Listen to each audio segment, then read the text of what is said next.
अभी पिछले दिनों मैं एक साइट विजिट पे था। तो बिल्डर का सेल्समैन बोलता है, सर माइवन है, चिंता की कोई बात नहीं है। तो मैंने उससे पूछा, ये माइवन क्या है? तो वो कुछ क्लियर जवाब दे नहीं पाया। तो इस वीडियो में मैं आपको बताऊंगा कि माइवन क्या है, क्या ये आपके लिए यूजफुल है या नहीं है, किन लोगों के लिए यूजफुल है, इसके एडवांटेजेस क्या हैं और इसके डिसएडवांटेजेस क्या हैं। क्या ये आपके लिए यूजफुल है या खाली बिल्डर के लिए यूजफुल है?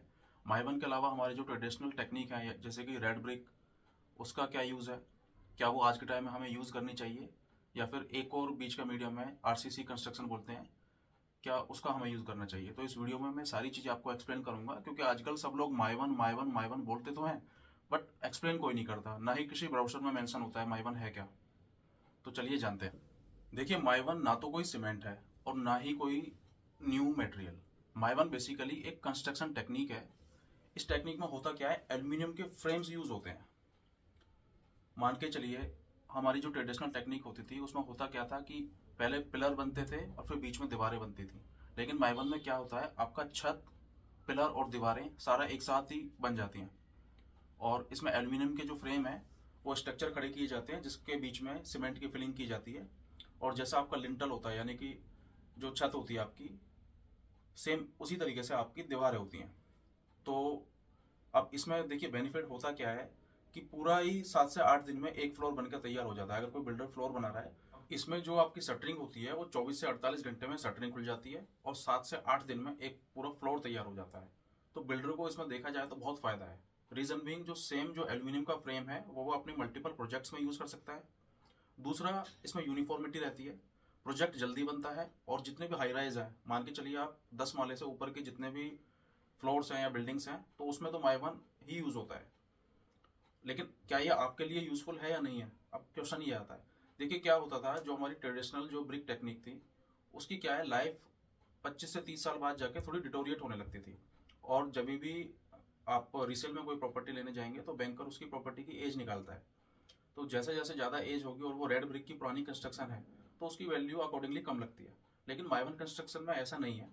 माइवन कंस्ट्रक्शन में आप अपने जो ट्रेडिशनल रेड ब्रिक होती है उससे आप डबल या एटलीस्ट ट्रिपल आप एज कंसिडर कर सकते हो, क्योंकि क्या है, स्टेबिलिटी अच्छी होती है प्रोजेक्ट की। बट इसमें जो डिसएडवांटेज बेसिकली देखा गया वो ये है कि अब इसमें देखिए, यूनिफॉर्मिटी तो होती है बट क्या, फ्लेक्सिबिलिटी नहीं होती। मान के चलिए आपको कोई प्लम्बिंग का काम करवाना है या फिर आपको कोई मॉडिफिकेशन करानी है, तो वो आप नहीं कर सकते, क्योंकि क्या है, कंस्ट्रक्शन जितनी ज़्यादा स्ट्रॉन्ग होगी उतनी ही ज़्यादा प्रॉब्लम आएगी ड्रिलिंग करने में या फिर प्लम्बिंग का वर्क करने में। तो ये जो आपका कॉस्ट ऑफ मॉडिफिकेशन है ना, वो बढ़ जाती है। बट रेड ब्रिक में क्या होता था, उसमें ऐसा नहीं होता था, उसमें आपका जो फ्लेक्सिबिलिटी थी वो अच्छी थी। अच्छा, माइवन कंस्ट्रक्शन का एक सबसे बड़ा जो डिसएडवांटेज है वो ये है कि माइवन कंस्ट्रक्शन में ना, तो माइवन कंस्ट्रक्शन में साउंड और थर्मल इंसुलेशन नहीं होता। जनरली लोग ये शिकायत करते हैं कि भाई बराबर वाले फ्लैट वालों की आवाज़ आ रही है और थर्मल इंसुलेशन भी नहीं होता। वहीं रेड ब्रिक में क्या होता था कि आपका साउंड और थर्मल इंसुलेशन अच्छा होता था। अभी देखिए, एक तरफ माइवन कंस्ट्रक्शन है, एक तरफ रेड ब्रिक कंस्ट्रक्शन है। अभी एक और कंस्ट्रक्शन टाइप होता है जिसको बोलते हैं आरसीसी। आरसीसी में क्या होता है, ये आप मान के चले दोनों के बीच का एक कंस्ट्रक्शन टाइप है। इसमें क्या होता है, आपके पिलर्स और छत तो जो माइवन में बनते हैं, जो ट्रेडिशनल बनते हैं उसी तरीके से बनते हैं। बट जहाँ पे जो ब्रिक्स यूज होती थी, ब्रिक्स की रेड ब्रिक्स यूज होने की बजाय यहाँ पे आरसीसी की ब्रिक्स यूज होती हैं।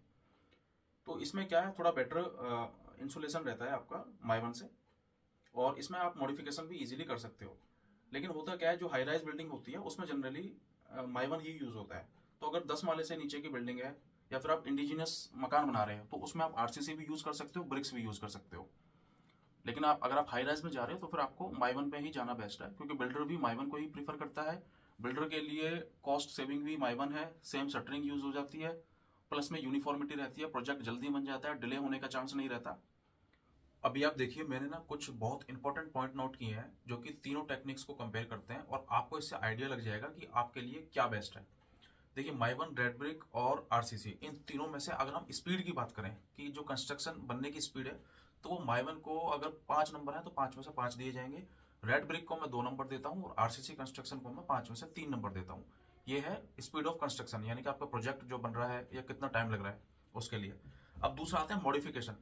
मॉडिफिकेशन में माइवन को मैं नील बटा सन्नाटा देता हूँ, क्योंकि इसमें मॉडिफिकेशन करना बहुत टफ है। रेड ब्रिक इजी है और आरसीसी में भी आप मॉडिफिकेशन कर सकते हो। अभी देखिए, एक है आपको कहाँ पे यूज करना चाहिए। अगर हाई राइज है, हाई राइज में माइवन को टिक कर दो, रेड ब्रिक को कंप्लीटली नो, और आरसीसी को आप कंसीडर कर सकते हो। फ्रेंड्स चौथा पॉइंट है साउंड एंड थर्मल इंसुलेशन। तो साउंड एंड थर्मल इंसुलेशन में माई वन को मैं एवरेज मार्क करता हूँ, आरसीसी को मैं गुड, और रेड ब्रिक को भी मैं गुड कैटेगरी में डालता हूँ। अब एक और पॉइंट है फ्रेंड्स कॉस्ट, ये सबसे ज़्यादा जरूरी पॉइंट है और इसको आप ध्यान से समझिएगा। जो इनिशियल कॉस्टिंग आती है वो माई वन कंस्ट्रक्शन में ज़्यादा आती है, बट टाइम के साथ साथ माई वन कंस्ट्रक्शन की जो कॉस्टिंग है वो कम हो जाती है। वहीं रेड ब्रिक इसका बिल्कुल उल्टा है। रेड ब्रिक में इनिशियल कॉस्टिंग कम आएगी, लेकिन टाइम के साथ साथ रेड ब्रिक कंस्ट्रक्शन आपको ज़्यादा खर्चा करा सकता है। वहीं अगर आरसीसी की बात करें तो ये एवरेज है इन दोनों का। अभी फ्रेंड्स लास्ट पॉइंट है एज अ बैंकर, मतलब बैंकर पॉइंट ऑफ व्यू से अगर किसी प्रोजेक्ट को हम वेरीफाई करते हैं या उसका एवोल्यूशन कराते हैं तो बैंकर के लिए क्या बेस्ट है। देखिए हाई राइज में बैंकर जो है किसी भी प्रोजेक्ट की स्ट्रक्चरल स्टेबिलिटी देखता है, और तो उस केस में आपका ये माई वन कंस्ट्रक्शन बेस्ट है। रेड ब्रिक अगर आपका न्यूली कंस्ट्रक्टेड है या फिर 10 साल से कम एज है उसकी आपके हाउस वगैरह की, तो उसमें रेड ब्रिक भी चल जाएगा। लेकिन ज़्यादा अगर ओल्ड प्रॉपर्टी है रेड ब्रिक की तो उसमें डिटोरिएशन आता है, और आरसीसी भी ओके ओके। अभी जो मेरा फाइनल टेक है वो ये रहेगा कि अगर आप इंडिजीनियस हाउस बना रहे हैं तो आप रेड ब्रिक यूज़ कर सकते हैं, कोई इशू नहीं है। अगर आप 4 से 5 माले का कोई फ्लोर बना रहे हैं तो आप उसमें आरसीसी कंस्ट्रक्शन यूज़ कर सकते हैं।